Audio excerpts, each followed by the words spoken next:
Dear students, yesterday we discussed about the poem The Seven Ages of Men, and William Shakespeare told us about seven ages.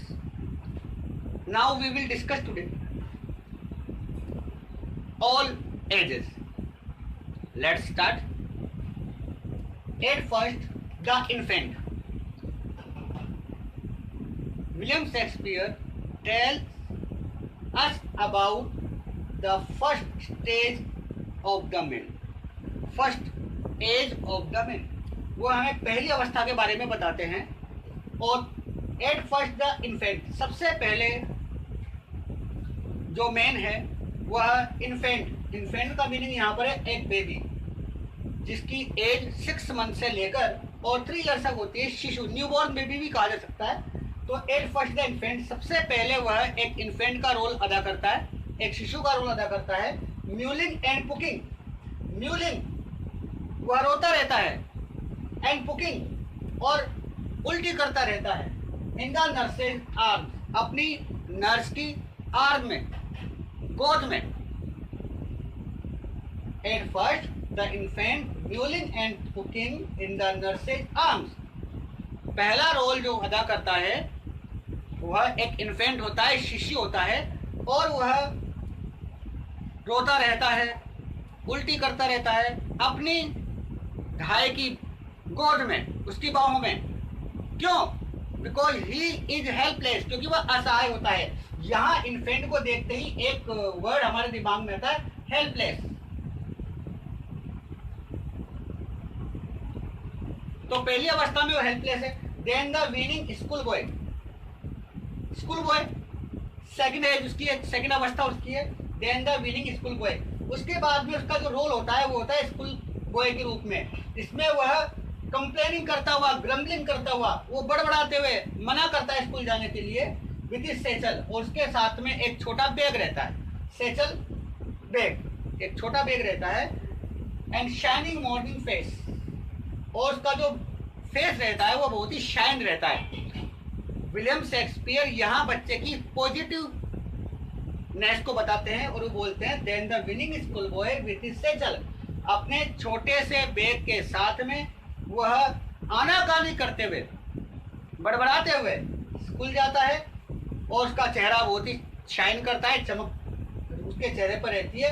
Creeping like snail, creeping, crawl करता हुआ, रेंगता हुआ एक घेंगे के समान. जिस प्रकार से घेंगा धीरे धीरे चलता है, ठीक उसी प्रकार से चिल्ड्रन स्कूल बॉय है वह क्रीप करता रहता है, धीरे धीरे चलता रहता है. क्यों? क्योंकि अनविलिंगली टू स्कूल, क्योंकि वह अनविलिंगली है, उसकी स्कूल जाने की इच्छा नहीं है.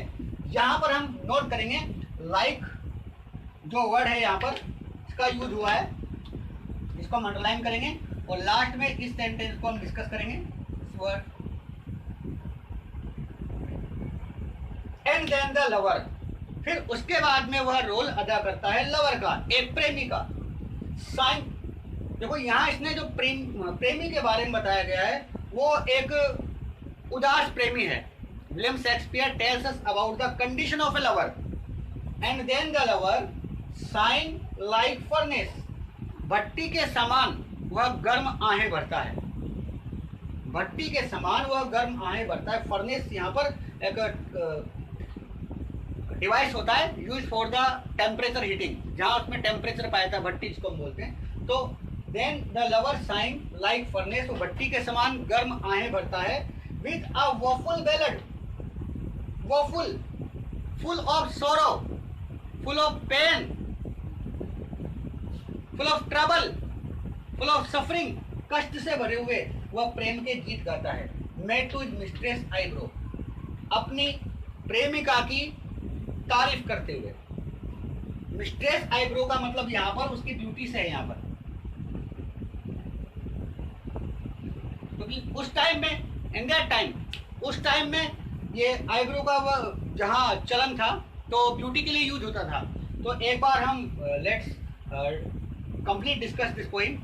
एट फर्स्ट द इन्फेंट, सबसे पहले वह एक शिशु का रोल अदा करता है और वह रोता रहे, वह अपनी धाई की बाहों में रोता हुआ, चिल्लाता हुआ, उल्टी करता हुआ असहाय अवस्था में होता है। Then the whining school boy, उसके बाद वह बड़बड़ाता हुआ एक स्कूल के बॉय के रूप में अपना रोल अदा करता है। With his satchel and shining morning face, उसका चेहरा बिल्कुल चमकदार है क्योंकि वह स्कूल के लिए तैयार हो गया। बिल्कुल चमकदार उसका चेहरा है, उसके पास में एक बैग है, एक छोटा थैला है। Creeping like snail unwilling to school, और उसकी विद्यालय जाने की इच्छा नहीं है, इसलिए वह घेंगे के समान रेंगता हुआ धीरे धीरे चलता है। एंड देन द लवर, और उसके बाद में फिर वह रोल अदा करता है एक दुखी प्रेमी का, एक परेशान प्रेमी का रोल अदा करता है। साइंग लाइक फर्नेस, और भट्टी के समान गर्म आहें भरता है क्योंकि उसको दुख है।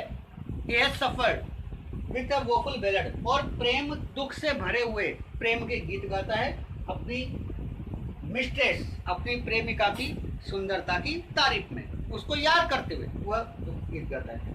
So we have discussed whole point, and मैंने आपको बताया था कि यहाँ पर देखो इस पोएम में कई सारे वर्ड्स में लाइक वर्ड का यूज किया गया है। तो लाइक यहाँ पर क्रीपिंग लाइक स्नेल, क्रीप का मतलब क्रोल, रेंगना, किसके तरह, स्नेल के समय। तो यहाँ एक हमारा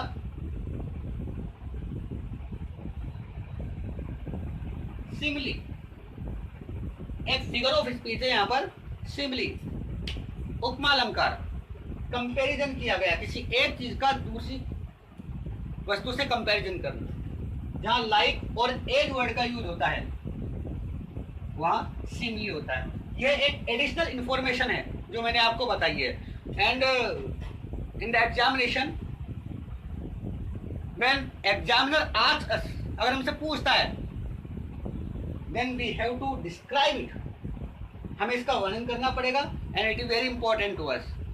तो आज हमने इस पोएम को डिस्कस किया, एंड आप मुझे बताइए कि इसमें आपको क्या प्रॉब्लम है, then we will improve. Okay.